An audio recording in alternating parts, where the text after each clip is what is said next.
میں دعوت نہیں دوں گا، دعوت دیں گے استاد محترم مولانا نجیب اللہ طارق صاحب۔ حضرت مولانا یوسف پسروری صاحب کو تشریف لاتے ہیں۔ مولانا نجیب اللہ طارق صاحب۔ بسم اللہ الرحمن الرحیم۔ الحمدللہ رب العالمین والصلاة والسلام علی اشرف الانبیاء والمرسلین۔ انہوں نے کہا کہ میں نے حضرت مولانا یوسف پسروری صاحب کو دعوت دینی ہے، تو مولوی صاحب کے پاس جب مائک آ جائے تو وہ اس طرح چھوڑتے نہیں ہیں۔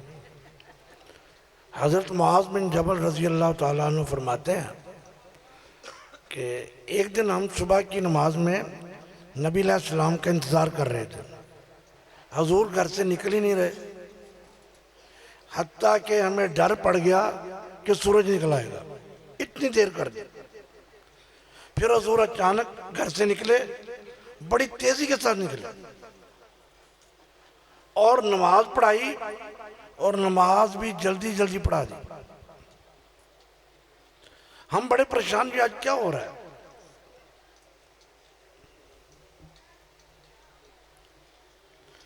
شریف صاحب جب آپ باتیں کریں گے میں نہیں کروں گا۔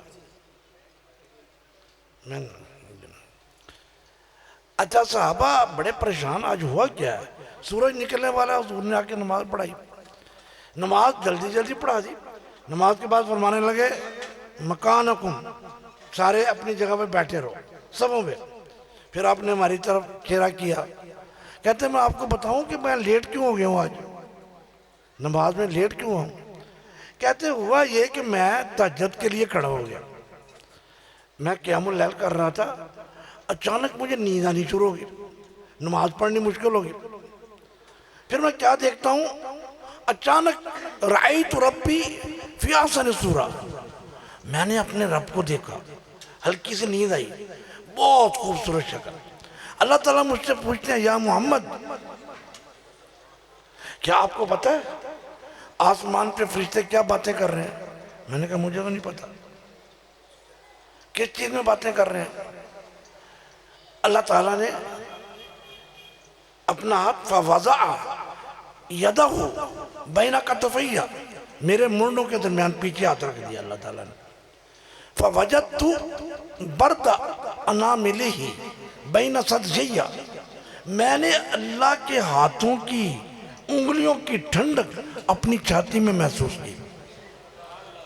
فتجلی لی کل شیء، پوری کائنات، آسمان زمین سب میرے سامنے آ گئے۔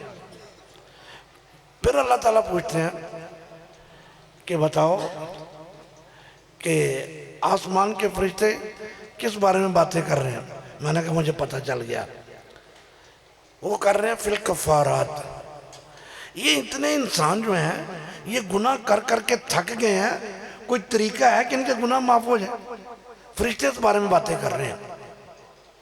حدیث لمبی ہے، میں پوری نہیں سناؤں گا، اگر میں نے پوری سنا دی تو شریف اللہ شاکر صاحب نے مجھے دوبارہ بلانا ہی نہیں ہے، کم کم اس لیے تو بلائیں گے نا کہ پوری حدیث سنا دیں۔ تو میں نے کہا کہ فرشتے اس بارے میں باتیں کر رہے ہیں، بندے گناہ گار ہیں، ان کے گناہوں کا کفارہ کیا بنے گا؟ تو کیا بتایا؟ فرمایا دو باتیں، تین باتیں، میں دو باتیں صرف بیان کر کے بات ختم کر دوں گا، لمبی بات ہے۔ فرمایا المشی بالاقدام الی المساجد، پاؤں پہ چل کے مسجد میں جاؤ تو تمہارے گناہ معاف ہو جائیں گے۔ پھر فرمایا دوسری بات انتظار الصلاۃ بعد الصلاۃ، ایک نماز پڑھ لی دوسری نماز کا فکر لگ جائے۔ اور تیسری بات فرمایا کہ جس وقت وضو کرنے کا دل نہ چاہ رہا ہو اس وقت خوب اچھے طریقے سے وضو کیا جائے۔ پھر کہا کہ اور کس بارے میں؟ پھر فرمایا کہ چلو گناہ تو معاف ہو گئے، اب درجے کس طرح بلند ہوں گے؟ وہ پھر شریف اللہ صاحب مجھے بلائیں گے، دوبارہ بتاؤں گا انشاءاللہ۔ پھر حضور نے فرمایا یہ خواب حق ہے، سچا ہے، فدرسوها، سارے اس خواب کو یاد کر لو اور لوگوں کو بتاؤ۔